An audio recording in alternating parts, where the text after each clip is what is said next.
Hi guys, today I wanted to show you a very poisonous plant called Datura. Datura is very poisonous when it comes to livestock, and it is like this, yeah. So this is already overgrown, yeah.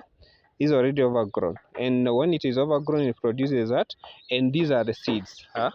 These are the seeds, and they drop down and they start germinating again. So avoid these plants by all means possible.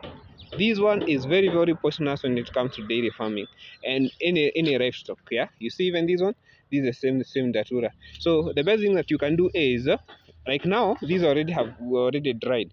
I never uprooted them. So the best thing that you should do is always uh, watch the weeds and remove the weeds when growing.